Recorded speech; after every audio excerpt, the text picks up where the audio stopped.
오늘도 예배 자리에 나오신 여러분들을 환영하며 예수님의 이름으로 축복합니다. 아멘. 다음 주는 성령 강림 주일로 지키겠습니다.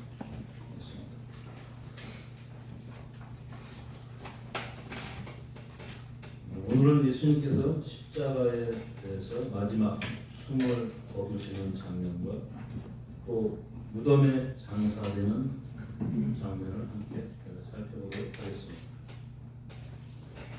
예수님께서 예루살렘에 입성하시고 십자가에 달리시기까지 불과 일주일도 채 되지 않는 기간이었습니다.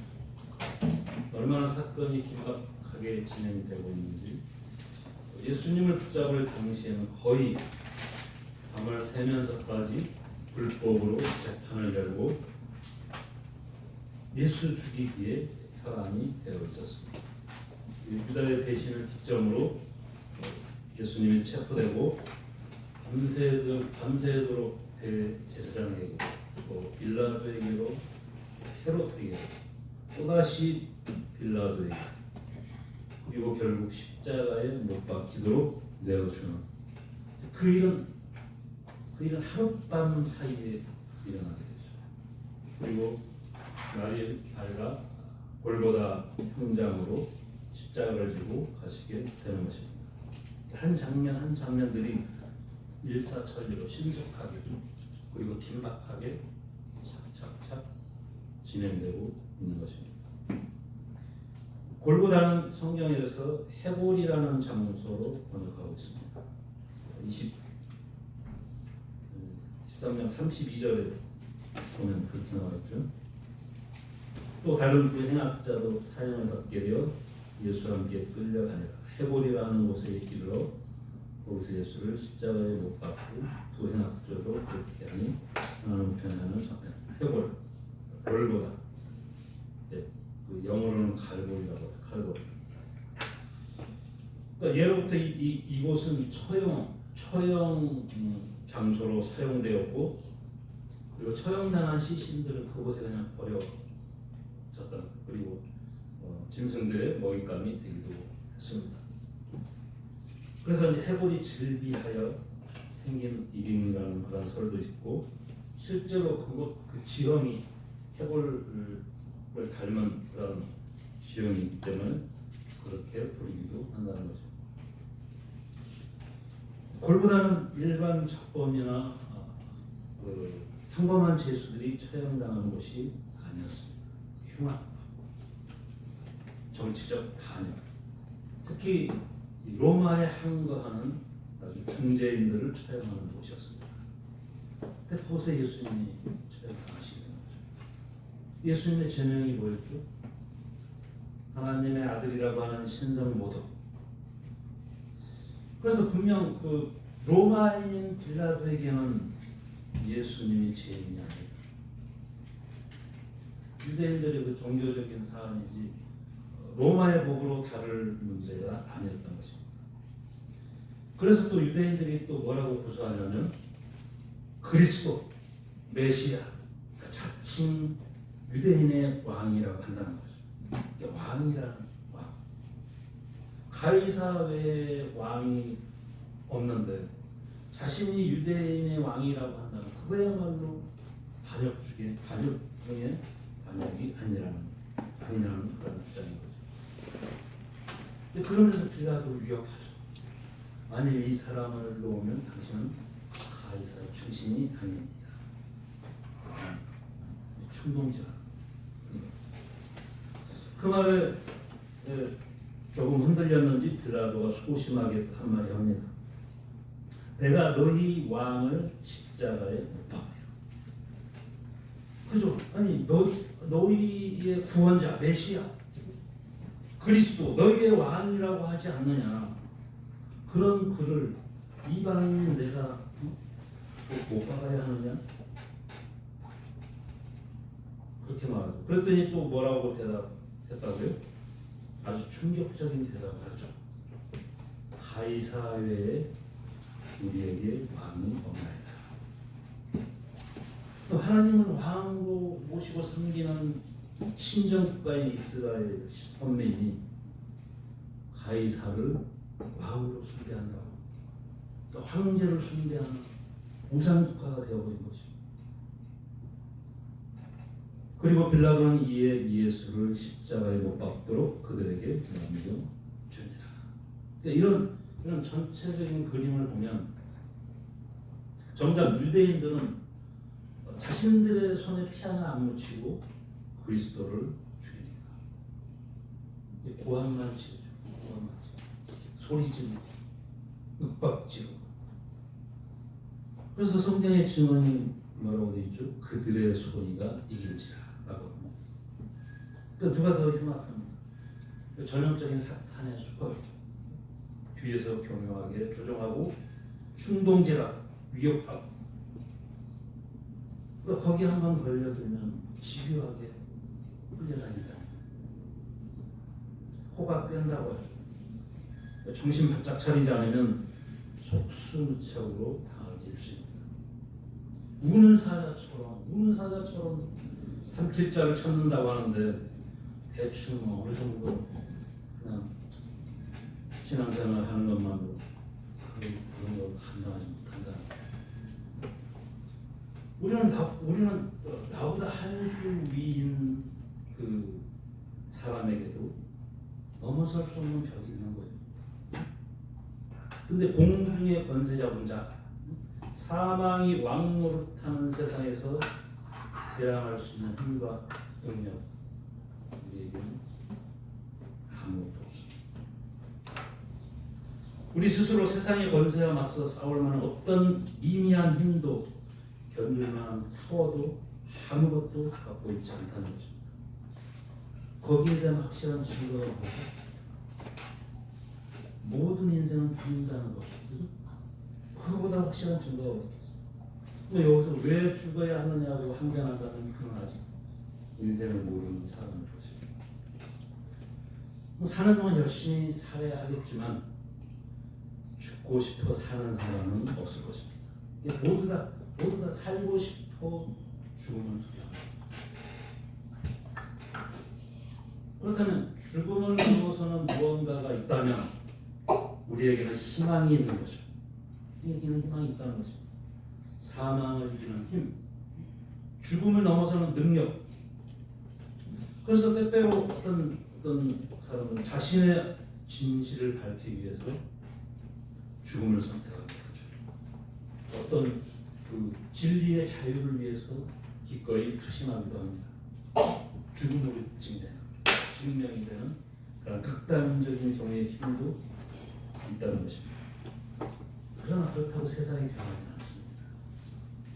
그것으로 세상이 영원하고 모든 인류가 구원을 받고 생명의 역사가 지속적으로 이어가지는 않는다는 것입니다. 처처의 기근과 이상기후, 자연의 기이한 현상 등으로 모든 인류는 종말에 대처해 가야 합니다. 그것이 점점 더 가시화되어 가고 있죠. 그리고 실제적인 삶으로 곧 닥치게 될 우리의 현상들인 것입니다. 예수님은 왜 죽으셔야만 했을까요? 예수님은 왜 죽으셔야만 했을까요?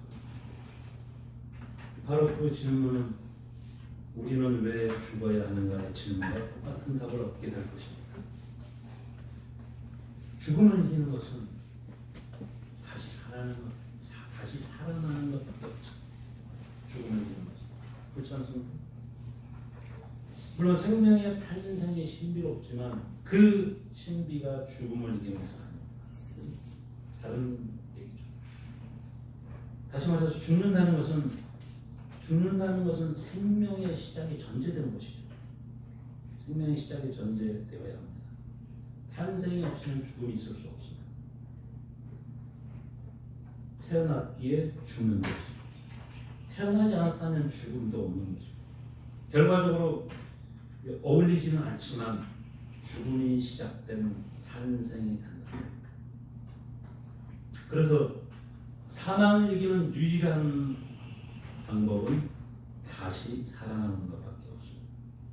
다시 사는 것만이 사망을 이기는 유일한 능력이 된다는 것입니다. 그래서 예수님이 죽으셔야 했고 또 다시 살아나신 것입니다. 왜 우리가 죽어야 한다고? 다시 살기 위해서. 다시 살기 위해서. 그래서 우리는 매번 죽는 것을 연습하는 거예요. 내가 죽어야 사는 거예요. 그게 우리의 신앙의 생활이에요. 아멘. 바울이 왜 날마다 죽는다 했겠어? 나는 날마다 죽는다 고백하죠. 내가 살기 위해 죽는 거예요. 누구는 자존심이 없고 누구는 잘하는 게 없이 없어서 조용히 사는 게 아니잖아요. 우리 다 잘났잖아요. 그죠? 근데 나 잘난 맛에 사는 세상이 아니라는 거 잘 알기에 우리 다 죽어 지내고 있는 거잖아요. 또 그런데 솔직히 또 따져보면 뭐 그렇게 썩 잘난 것도 없어요. 그래서 제가 내린 결론, 잘났으니까 죽어 지내는 거고 못났으니까 더 죽어 지내는 거다. 너무 죽는 얘기만 했나요? 자, 사는 얘기로 다시 돌아가 보겠습니다. 오늘 예수님께서 십자가에 달리셨는데 그때가 제 60쯤 되었다고 합니다. 그때 일어난 사건을 기록하고 있습니다. 44절에 때가 제 60쯤 되어 해가 빛을 잃고 온 땅에 어둠이 임하여 제 90까지 계속하며. 네. 예수님께서 십자가에 달리셨는데 제 60, 그러니까 지금의 시간으로 정오를 말합니다. 그러니까 유대인의 시간에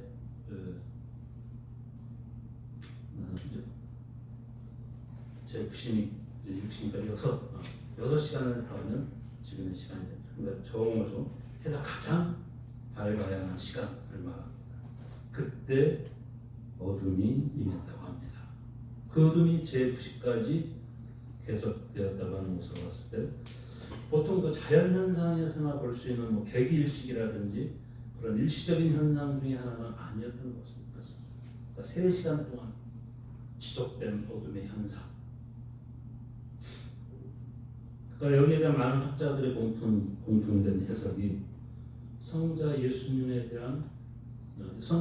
죽음에 대한 성부 하나님의 진노와 슬픔을 동시에 표현한다고 그렇게 해석하고 있습니다.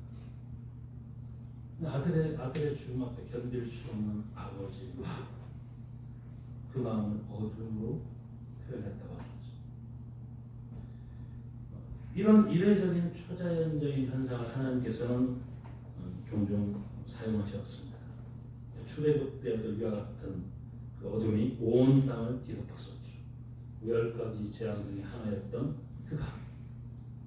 그 흑암이 애굽 온 땅을 뒤덮었어. 어떤 빛조차도 다 삼켜버릴 만한 어둠이 임했다. 그때는 3일 동안 계속되었어. 3일 동안. 그리고 마지막 재앙 애굽 땅 모든 첫 태생의 죽음이 시작되죠.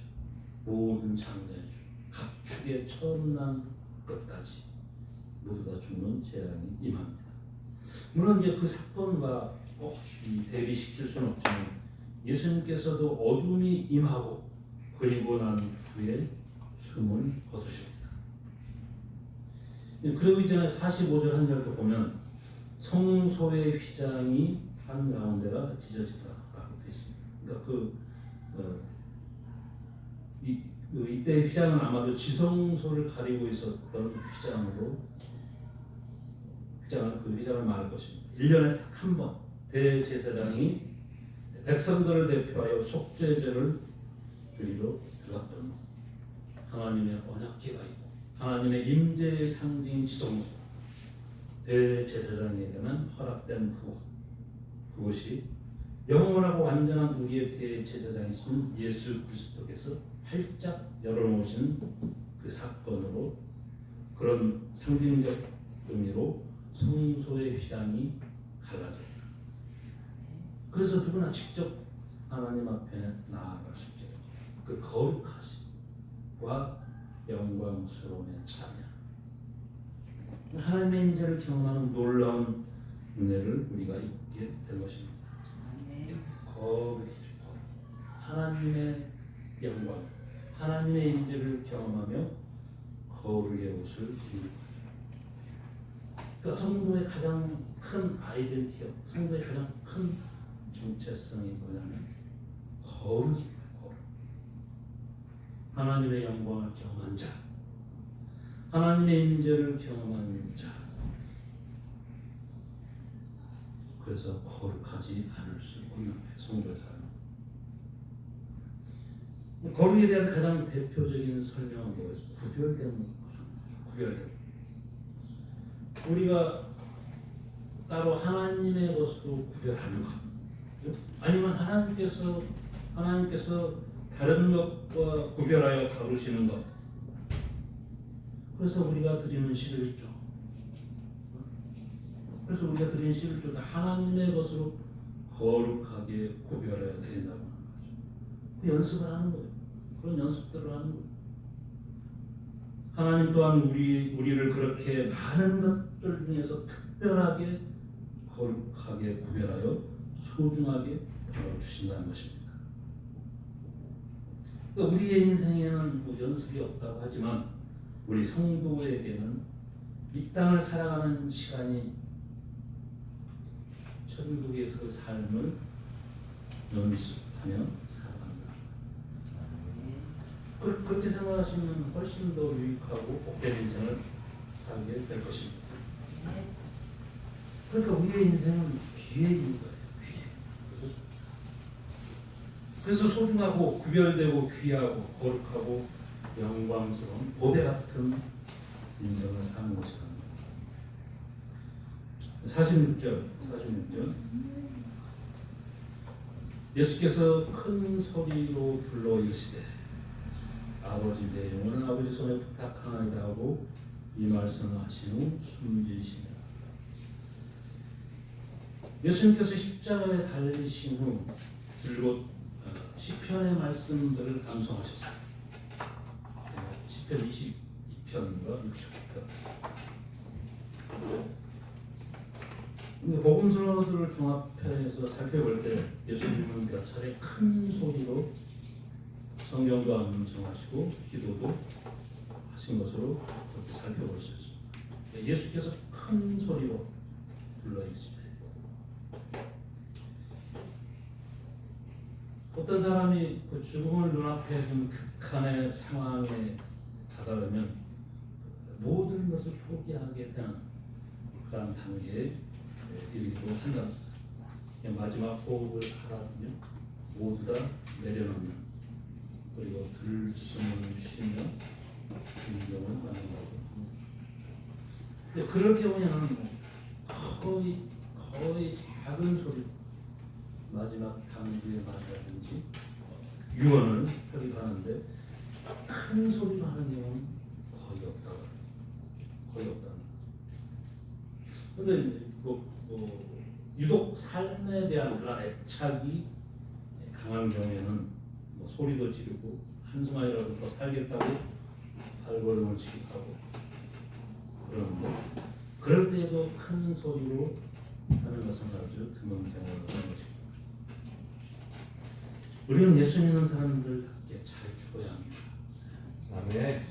연습하세요. 연습. 우리는 매번 죽는 거 연습한다고 했잖아요. 성도가 살면서 연습하는 거 뭐 있겠습니까? 편안하고 은혜스럽게 잘 죽으려면 믿음밖에 없는 거예요. 믿음. 예수 잘 믿는 거 그거밖에 없잖아. 신앙생활을 잘하고, 신앙생활 잘하는 게 다 그게 연습한다는 거예요. 연습.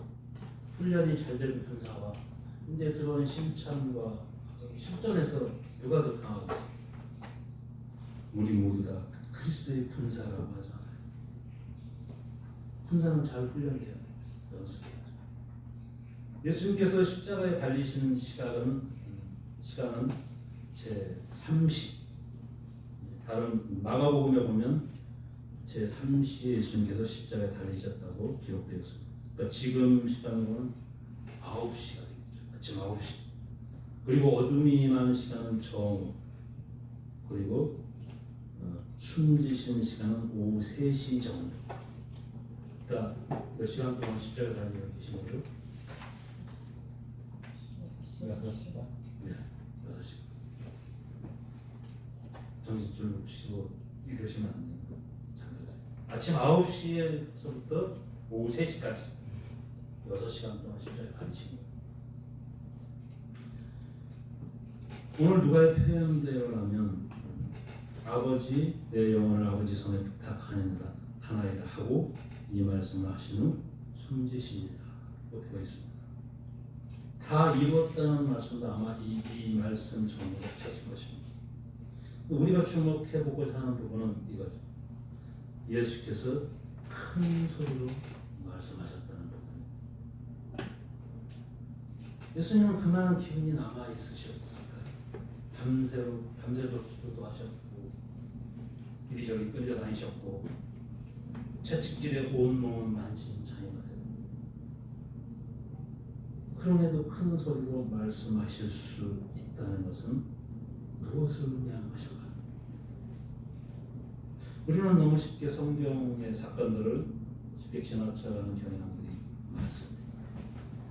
이제 곧 아리마대 사람 요셉이 등장할 텐데 그는 예수님의 시신을 수습하려고 합니다. 그에 대한 설명으로 50절에 공회의원이라고 되어 있어요. 산에 들인 공회의원이었다. 반전이죠. 반전. 지금 예수님 십자가에 못 박도록 주동된 가장 대표적인 세력이 산에 들인 공회이죠. 산에 들인 회원. 그가 산에 들인 회원이었다. 근데 친절하게도 가로 안에 이런 부연 설명을 해주죠. 그들의 결의와 행사에 찬성하지 아니한 자라. 예수님을 십자가에 못 박자고 할 때도 반대했던 사람입니다.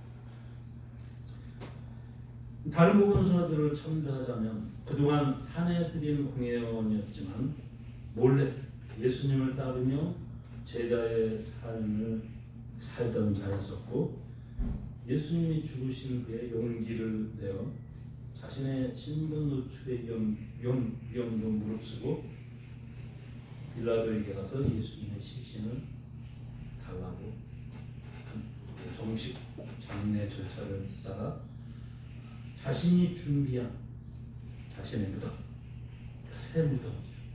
아무도 장사한 적이 없는 향품과 몰약 등으로 정식 유대인의 장례법을 따라 세마포로까지 싸서 안치하고자 합니다.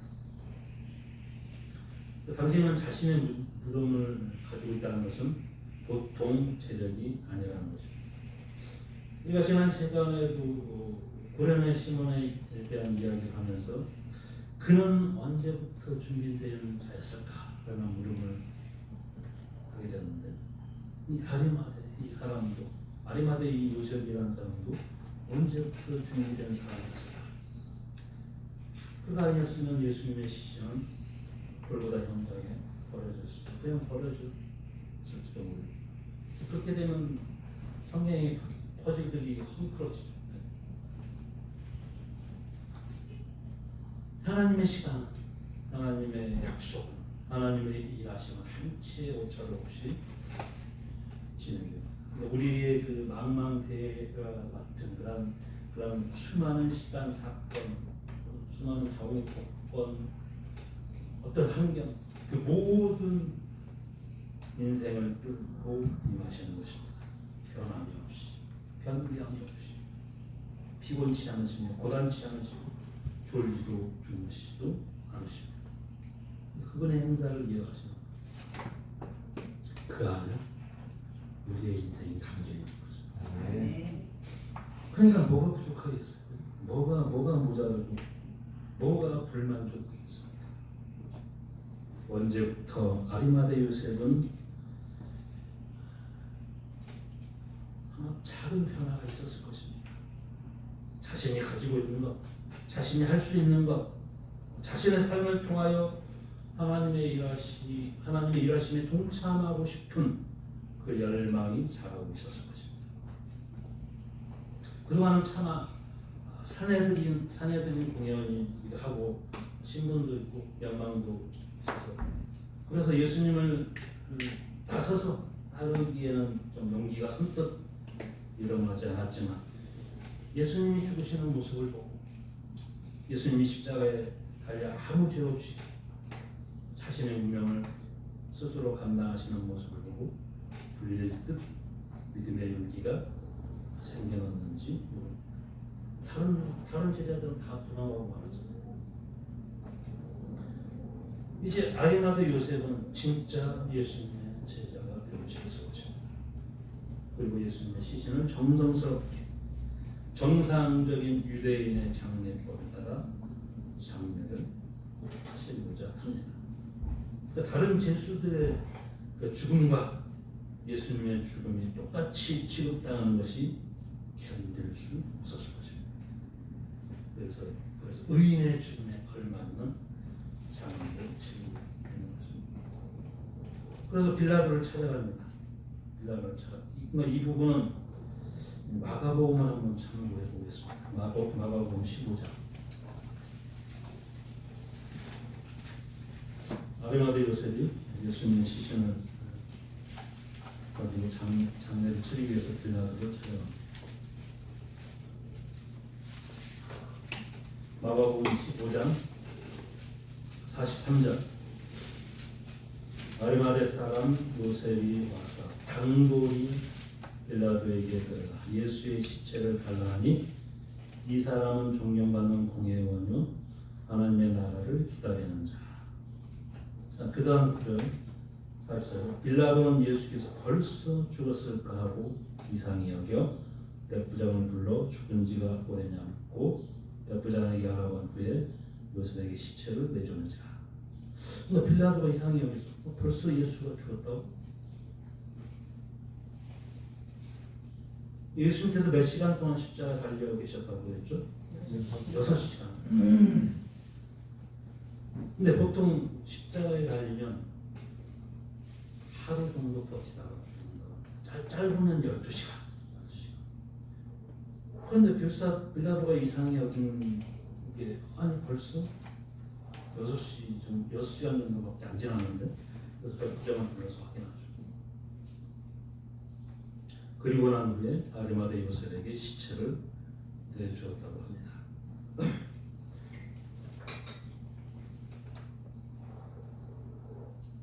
우리는 여기서 쉽게 아까도 말씀드렸지만 예수님께서 그만큼 지치셨고 모든 기력이 다 약해지셔서 빨리 숨지신 것으로 생각합니다. 저도 그렇게 생각했죠. 그런데 그렇다면 어떻게 예수님께서 몇 차례 큰 소리로 시편을 암송하신다든지 기도를 하셨을까? 그 지경이 되면 큰 소리로 하기가 쉽지 않다고 했잖아요. 그러니까 그것은 예수님께서 십자가형으로 인한 탈진 상태로만 계시지 않으셨다. 보통 그 정도의 극한의 경우에는 육체적인 힘과 에너지 모든 기력이 다 소진되어 정신줄을 놓고 스스로 죽음을 받아들이는 단계로 그냥 숨도 쉴 그 기력도 없이 들숨을 쉬면 다음 숨을 내뱉지 못하는 그런 숨쉬기. 근데 어떻게 3차례 이상 큰 소리로 말씀하셨다는 것입니다. 다른 경지의 상태를 말한다는 것입니다. 저는 결코 예수님께서 삶의 애착을 향한 울부짖음은 아니셨습니다.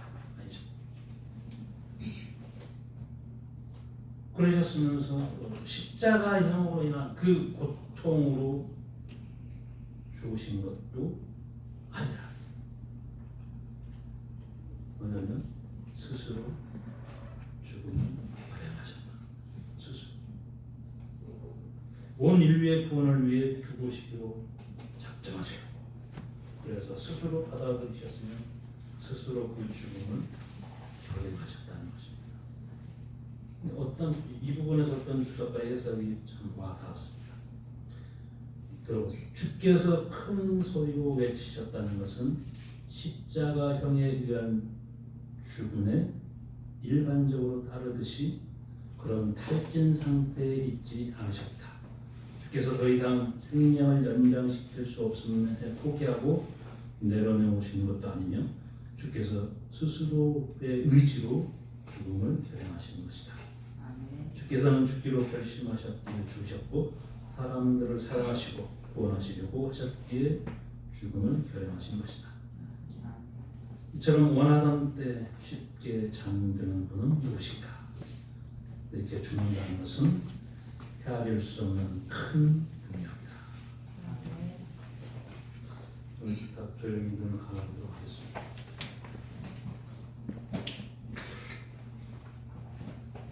찬송 다음 찬송 조용히 간주해 주시고, 예수님께서 달리시는 십자가는 이 세상에서 가장 흉악한 죄인을 처형하는 골고다였습니다. 우리를 사랑하시고 세상을 구원하시기에 친히 모든 죄를 짊어지시고 그렇게 스스로 감옥 침묵이 되어 죽음에 내어주시고 마침내 구원을 이루셨습니다. 겸손한 마음으로 떨리는 마음으로 주님이 달리신 십자가 앞에 서 있기를 원합니다. 죽어야 사는 새로운 생명의 신비를 몸소 체험하시고 우리에게도 그 길을 열어주셔서 감사합니다. 그리스도의 죽음을 닮아 우리도 그리스도인답게 죽을 수 있는 의연함을 길러가게 하시옵소서. 우리의 삶에서도 날마다 죽는 것을 연습하며 다시 새롭게 태어나는 그리스도의 부활을 경험하며 살아가게 하여 주시옵소서. 죽음으로 끝나는 세상에서 다시 새로운 생명의 부활, 다시 일어나 부흥하는